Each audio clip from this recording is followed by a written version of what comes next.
А сейчас перенесемся в самый центр Якутска. В столице проходит выставка-ярмарка «Рыба Якутии-2019». Организаторы обещали как выставить на прилавке свежую продукцию, так и дать попробовать самую вкусную уху.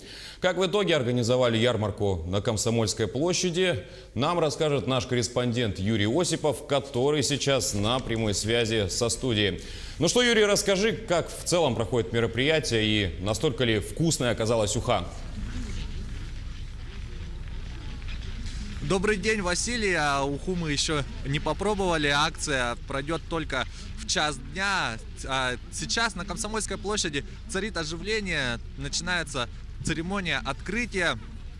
Я напомню, что ярмарка проходит 3 раза в год. Это в марте, когда заканчивается подледная рыбалка. Это в октябре, под конец летней рыбалки. И в декабре участники привозят сюда рыбу под самый Новый год, после первый улов под самый Новый год.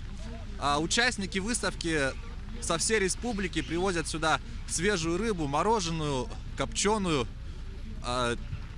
Участники традиционно участвуют на каждой ярмарке. Один из них Иннокентий Колесов из Устьянского района. В этом году он и на эту ярмарку привез сюда рыбу из Устьянского района.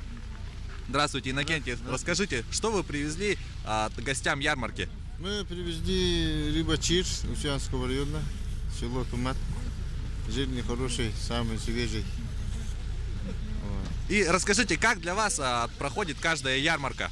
Ну, каждая ярмарка проходит очень хорошо, погода тоже хорошо. Но люди все довольны, мы тоже. У нас цена низкая, поэтому народ радуется. И они привыкли уже каждый год ждать ярмарку, покупать. Вот как вы считаете, в чем плюсы проведения этой ярмарки? Ну, в чем плюс? Плюсов много.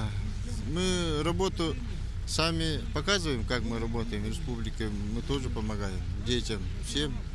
И народ уже знает. Говорят, когда рыбу продаете, когда будет ярмарка. Спасибо большое, Иннокентий.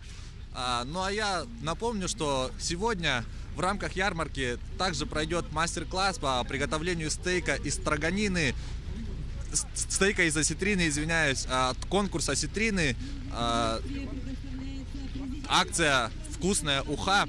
Ярмарка пройдет сегодня до 6 вечера, также она будет проходить завтра с 10 утра и до 6 вечера. На этот час у меня все. Василий. Да, Юрий, спасибо. От себя же пожелаю, чтобы вы все-таки остались до 13 часов, не теряли возможности и все-таки отведали представленную кухню. Такой шанс выпадает не каждый день. А я напомню, что на прямой связи со студией с Комсомольской площади города Якутска был наш корреспондент Юрий Осипов.